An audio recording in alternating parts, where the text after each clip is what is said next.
ही काय आहे माहिती आहे? ही आहे शॅम्पू पुडी, चिक शॅम्पू पुडी. ह्याची किंमत आहे 1 रुपया.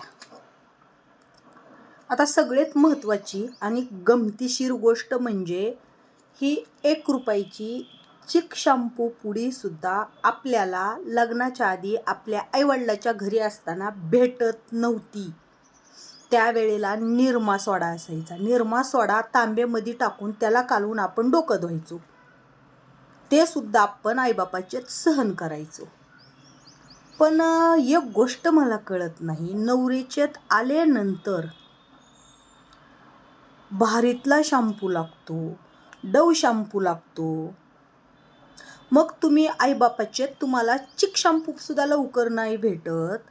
नवरीच्यात आल्यानंतर असं काय तुमच्या शरीरात, तुमच्या अवयवात आणि तुमच्या मेंदूमध्ये बदल झालेला असतो?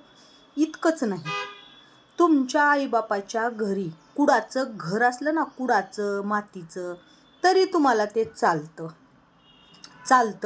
आईबापाची गरिबी तुम्ही सहन करू शकताय, कारण तिथं ऑप्शन नसतात. कारण तुम्ही आईबाप बदलू शकत नाहीत, किंवा आईबापाला घराच्या बाहेर काढू शकत नाहीत, किंवा आईबापापासून बाजूला राहू शकत नाहीत. आणि हा खास पुरींसाठी व्हिडिओ आहे बरं का, आजकालचा जो जमाना चालू आहे ना त्यांच्यासाठी. मग आईबापाचे तुम्हाला साधा फॅनसुद्धा नसतो. साधं कुडाचं घर, मातीचं घर असतं. तुम्ही त्याला पत्रा देऊन सारू परेशान. पाहुणे आले, रावळे आले तर आपल्या आईबापाचं घर सुंदर आणि चांगलं दिसलं पाहिजे. आणि सासरच्या इथं एवढी आशा की सासरच्या लोकांनी स्टँडर्ड घर घेतलं पाहिजे, हे घेतलं पाहिजे. आता आईबापाचे तुमच्या बोच्याला रुतत नव्हतं. चिखला मातीच्या घरात राहत होते, कुडाचं घर चालत होतं.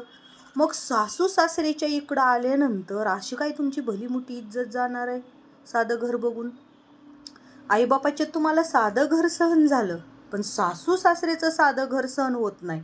आणि त्यावेळेला सगळ्यात महत्त्वाची गोष्ट म्हणजे जेव्हा सासू सासरे तुमच्या घरी बघायला येतात, मुलगी बघण्याचा कार्यक्रम, त्यावेळेला तुमच्याच आईबापांनी सांगितलेलं असतं, आमच्याकडं हुंडा द्यायची अवकात नाही, ताकद नाही आणि ऐपत नाही. आमची खूप गरिबी आहे, आमची बिकट परिस्थिती आहे, आमच्याकडं फक्त पोरगी आहे हो. काय करावं, लय तारंबळीतून दिवस काढलीत. आणि आमची पोरगी खूप गुणाची आहे, तुमच्या साध्या घरात राहील, तुमची जी परिस्थिती आहे तशी राहील, खाईल. अहो, लग्न करून द्यायची सुद्धा आमची ताकद नाही, आम्ही फक्त पोरगी देऊ शकतो. त्यावेळेला तर तुमच्या आईबापांनी सांगितलेलं असतं. आणि त्यावेळेला मग त्याच वेळेला तुम्ही पोराची हवेली आहे का, बंगला आहे का, गाडी आहे का, घोडा आहे का बघायचं ना.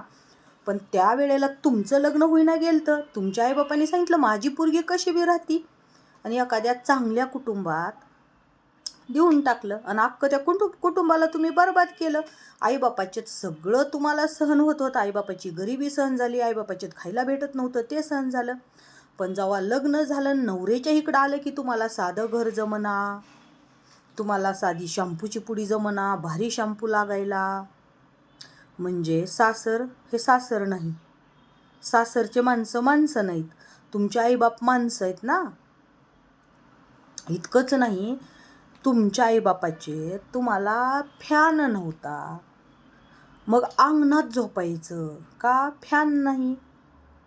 पण सासरी फॅन असला तरी तुमच्या एवढ्या अपेक्षा की आम्हाला एशी पाहिजे, त्या नवऱ्याबरोबर तुंबळ भांडण, एशी पाहिजे, मला खूप गरम होतं, मला नाही सहन होत. मग लग्नाच्या आधी कसं सहन होत होतं? तिथं काय तुझी आईबाप रात्रभर असा वारा घालत नव्हते बसत, अंगणात झोपत होती तरी सहन होत होतं. पण नवऱ्याच्या इथं फॅन नाही, एशीच पाहिजे. अहो, एवढंच नाही, आईबापाचे लवकर भाजीला घरात काय नसायचं, तेल आहे तर मीठ नाही, मीठ आहे तर तिखट नाही. आणि नवऱ्याचे इकडं आले की मग एवढ्या अपेक्षा त्या नवऱ्याला, मला वडापाव घेऊन या, मला पावभाजी घेऊन या. इतकंच नाही, मला कॅडबरी चॉकलेट आणा, आणि ते पण कसे आणा, घरात सासू सासऱ्याला कळू देऊ नका, हां, चोरून आणून मला द्या. ही लक्षणं तुमचे, ही तुमच्या आईबापाचे संस्कार.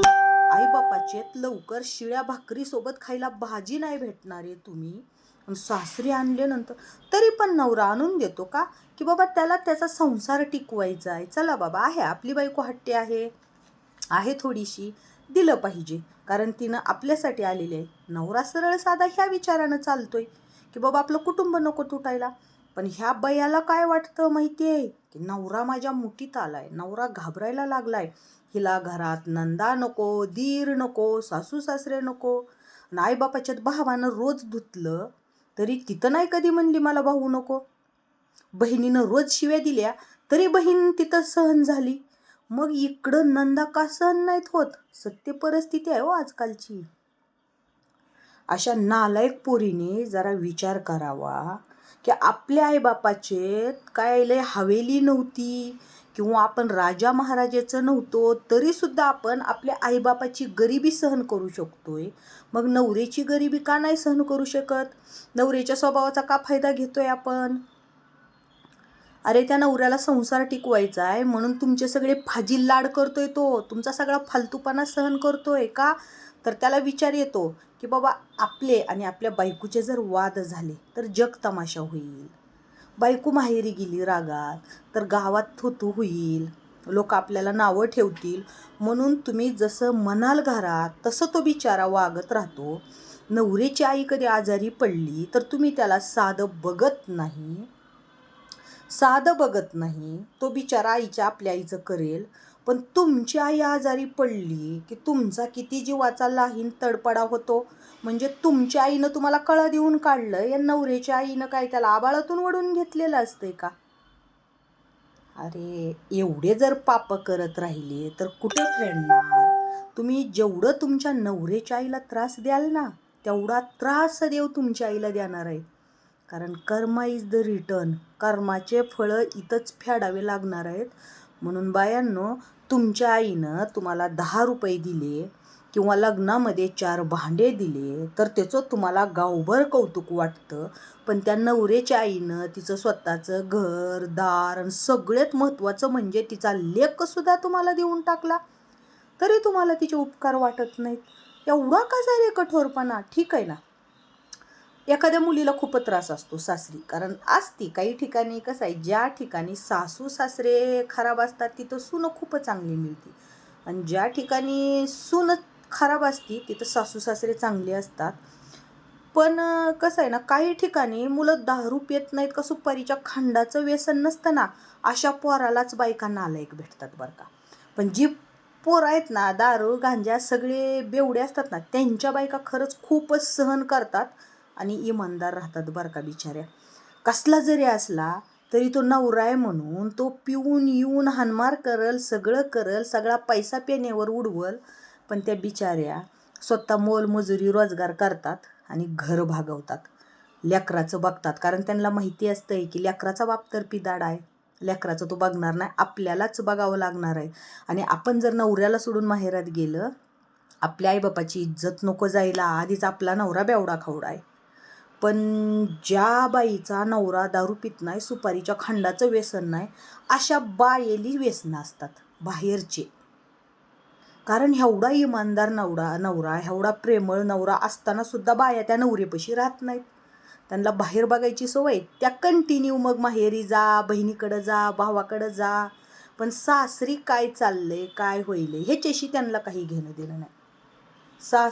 आणि एक महत्त्वाचं सांगते, ज्या बाईला आत्तीच पुळका असतो ना माहेरचा, ज्या बाईला माहेरचा आत्तीच असावा, माहेर असावंच, पण लग्न झालं की माहेरी जाताना विचार करावा की माहेरी बी आपली भाऊजई आहे. आपण सारखं गेल्यावर तिचा, आपण तर आपल्या संसाराचे 3-9 वाटरा करतोय, पण त्या भाऊजईचा तरी संसार वाचावा.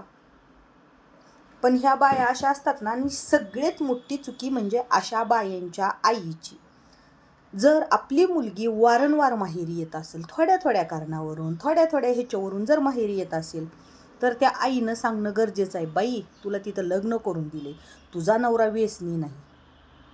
भलेही त्याची परिस्थिती बिकट असेल, भलेही त्याच्यावर काही संकट आले असतील, तर तू तुझ्या नवऱ्याच्या संकटात उभं राहणं गरजेचं आहे, नवऱ्याला साथ देणं गरजेचं आहे. कारण आज परिस्थिती वाईट आहे, उद्या तुझ्या नवऱ्याचे दिवस चांगले आले तर तुझा नवरा वाईट परिस्थितीत तू त्याच्याशी कसं वागलीस हे कधीच विसरणार नाही. म्हणून आज तू त्याला वाईट परिस्थितीत साथ दे, चांगली परिस्थिती आली ना तर तुझा नवरा तुला राणीसारखा सांभाळील, ही तिच्या आईनं सांगणं गरजेचं असते. पण आजकाल आयाच म्हणतात, असा करतोय का तुला, राहू दे, राह इथं माहेरी, अगं बाई मग तिकडं कशाला लग्न करून दिलं, इकडंच माहेरी दुसरं करून दे ना, पाठवूच नको कायमचं. खरंच कठीण आहे आणि सत्य परिस्थिती आहे बरं का. जोपर्यंत मुलीची आई मुलीला बजावून सांगत नाही ना की बाई सासरी होत असतं थोडं 20-19 होत असते, काही वेळा तू ऐकून घे, काही वेळा ती ऐकून घेतील.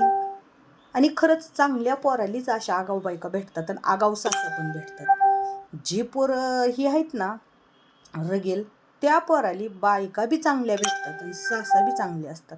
पण जी पोरं खरंच इमानदार, कष्टाळू, निर्व्यसनी आहेत ना, त्या पोरांचा त्यांच्या बायका आणि माहेरचे लोक एवढा पुरेपूर फायदा घेतात, पुरेपूर. आणि असा फायदा घेण्याच्या नादात स्वतःचा संसार बाया स्वतः मोडतात आणि त्याच्यात कारणीभूत त्यांचे आईबाप पण असतात. कारण मुलगी चुकायली तर आईबापानं सांगणं गरजेचंच, पण आईबापालाच वळण नाही. आणि मुलीच्या वागण्यावरून मुलगी सासरी कशी वागती ह्याच्यावरून कळतं. कारण कसं असतंय, मुलगी जर सासरी वाईट वागत असेल तर तिची आई वाईट वागलेली असते, कारण मुलगी आईचं बघून शिकलेली असते. आता माझ्या ह्या व्हिडिओचा काही जणांना भरपूर राग येईल, पण हे कटू आहे पण सत्य परिस्थिती आहे.